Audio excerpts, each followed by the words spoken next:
Emmanuel, élevé dans sa famille, est avide de saisir tout objet nouveau en vue d'une exploration active.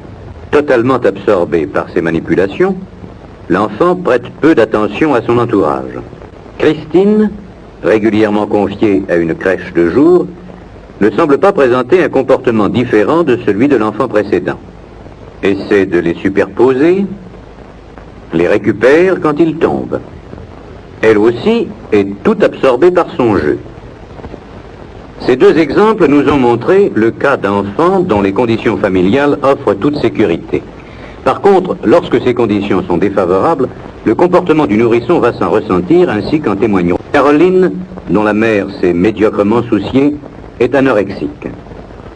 Cet enfant porte bien la main à un cube, mais en fait elle s'y intéresse faiblement. Très souvent, elle jette un regard interrogateur autour d'elle. Son exploration reste active, mais elle semble surtout préoccupée par son entourage.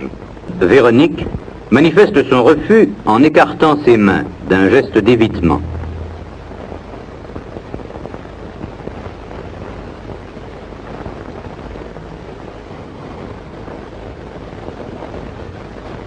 Si finalement elle saisit un cube, les regards inquiets qu'elle jette autour d'elle témoignent de son anxiété.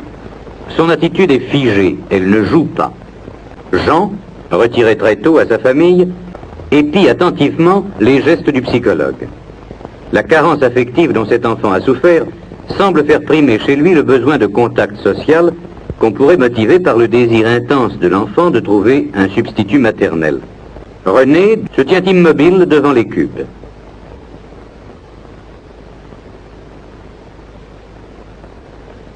Au bout d'un moment, il fait mine d'en saisir un, mais il est en proie à une angoisse telle que peu à peu, il se désintéressera totalement et du jeu et de son entourage. Épuisé, il s'absorbe en lui-même et se réfugie dans une satisfaction haute. Sucer son pouce. Nous retrouvons chez Colette, privée d'affection et de soins, les mêmes symptômes d'anxiété. Gestes figés, respiration haletante. Ainsi donc, la carence affective suscite chez le nourrisson non seulement l'angoisse, mais elle favorise, en présence d'objets nouveaux